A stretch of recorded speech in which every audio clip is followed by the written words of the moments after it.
So hi guys, today we are going to discuss a very new topic once again from the ophthalmology subject, that is under diseases of conjunctiva, degenerative condition, pterygium. So what is meant by pterygium?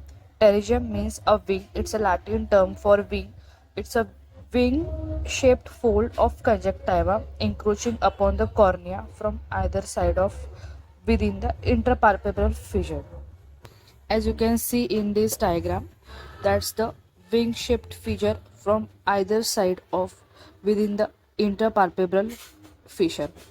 Talking about etiology, etiology is not definitely known, but the disease is more common in people who live in hot climate and works outdoors.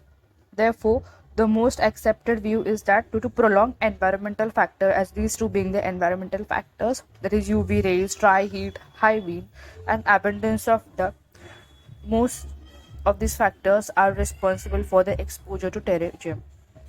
Now let's discuss its pathological view. Pathologically, pterygium is a degenerative and hyperplastic condition of conjunctiva which encroaches on the cornea and is characterized by elastic degeneration of subconjunctival tissue, fibrovascular proliferation under conjunctival epithelium, and corneal tissue destruction. This corneal tissue destruction involves epithelium, Bowman's layer, and superficial stroma. Now let's discuss the clinical features of pterygium. About demography, age, it's usually seen in the old age. Sex, more common in males doing outdoor works than females. Laterality, it may be unilateral or bilateral, usually on the nasal side, but it may also occur on the temporal side. Now let's talk about the symptoms. First is cosmetic intolerance. That is, it may be the only issue in other asymptomatic condition in early stages. Second is foreign body sensation plus irritation which may be experienced, and also defective vision which may be occurring when it encroaches upon the pupillary area or due to corneal astigmatism. So, both of them induced by fibrosis in the regressive stage. Next is diplopia, which may occur occasionally due to limitation of the ocular movements. Now we will discuss about the signs. In this signs, you can see there is a triangular fold of conjunctiva which is encroaching upon the cornea in the area of the palpebral aperture, usually on the nasal side, the typical presentation. Also, it may occur on the temporal side. Then we have another term which is called as a stalker line. Stalker line means deposition of iron which may be seen in the corneal epithelium anterior to the advancing head of pterygium. Parts. So basically a fully developed pterygium are as follows. Head, which is the apical part present on the cornea. Then we have neck, being the constricted part present in the limbus. Then next we have is the body. This part is called as a body, that is a scleral part extending between the limbus and the canthus. And last is the cap. Cap is a semilunar whitish infiltrate present just in front of the head. Now after understanding the parts of fully developed pterygium, let's move to types of pterygium. So we have classified types of pterygium depending upon two criteria. So depending upon the extent and progression. First is extent. In extent we have divided into three, that is type 1, type 2 and type 3.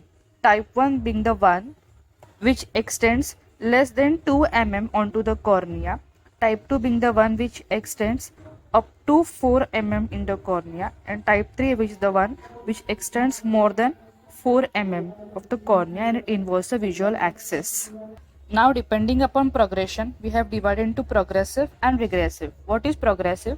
Progressive is a thick fleshy and vascular with a few whitish infiltrates in the cornea in front of the head of the pterygium and with a few spots or islets of what called as a cap of pterygium.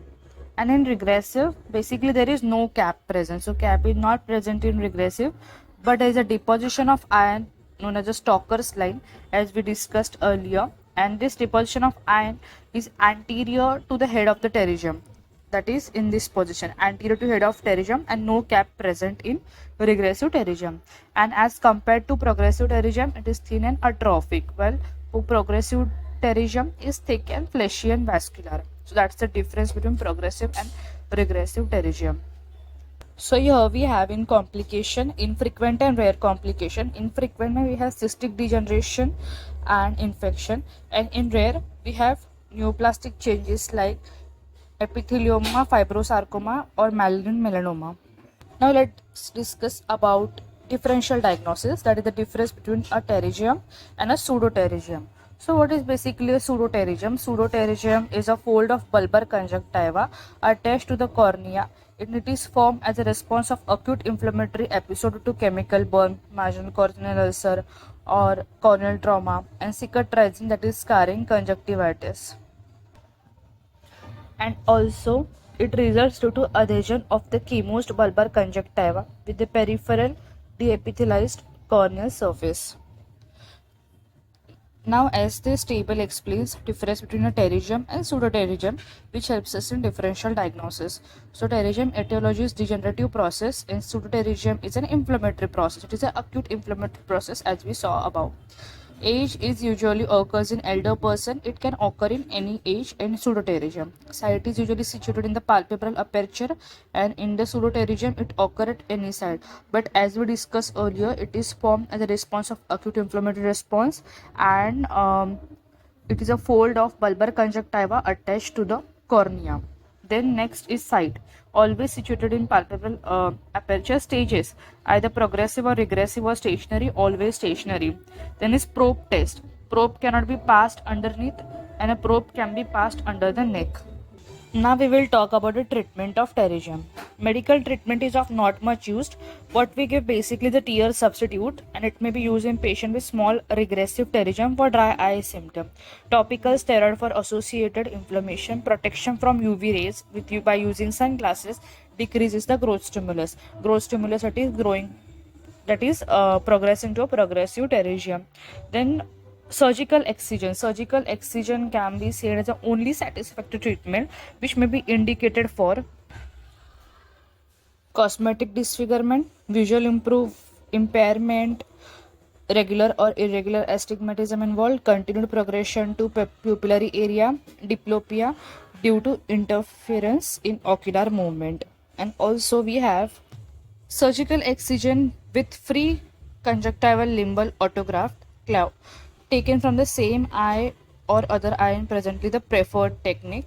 Then what we have next is the surgical excision with amniotic membrane graft, and mitomycin C 0.02% application may be required in recurrent pterygium or when dealing with a very large pterygium. Then surgical excision with lamellar keratectomy and lamellar keratoplasty may be required in deeply infiltrating recurrent recalcitrant pterygia, and old method to prevent recurrence. So what is the surgical technique for pterygium excision? So talking about surgical technique for pterygium excision, first is topical anesthesia. Eye is cleansed, draped and exposed using universal eye speculum. Next is head of the pterygium is lifted and dissected off the cornea very meticulously.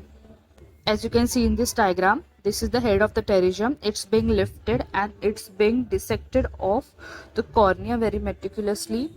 Then after that, the second diagram shows that the main mass of the pterygium is then separated from the sclera. So that's basically the whitish part called sclera, and this is the main mass of the pterygium, and it's being separated from the sclera underneath and the conjunctiva superficially. And basically the pterygium tissue is then excised and taken care not to damage the underlying medial rectus muscle. That is one taken care. And hemostasis is achieved and the episcleral tissue exposed is cauterized thoroughly. So that is one. Episcleral tissue being cauterized, as we can say the cauterization is being done of the episcleral tissue, and hemostasis is achieved. That is, hemostasis means basically the bleeding disorder, any bleeding disorder that not take place, that is taken care. And next is conjunctival limbal autograft, which is the we can see in this diagram as conjunctival limbal autograft after excising the pterygium. So basically that's a transplantation to cover the defect after the pterygium excision. So this transplantation has been occurred. So basically this surgical technique of pterygium excision being the most effective technique in management of pterygium, and the conjunctival autograft may be retained with the help of sutures. So yes, so that was about terrorism. We started off with basic etiology, then pathology, then clinical features, which include demography, symptoms, sign, and types of terrorism and degree differential diagnosis. Then we have had treatment and surgical technique of terrorism excision. Terrorism is a very important degenerative condition of the conjunctiva and cornea because the terrorism, which is a wing-shaped fold of conjunctiva, which encroaches upon the cornea and it can lead to further more complicated conditions.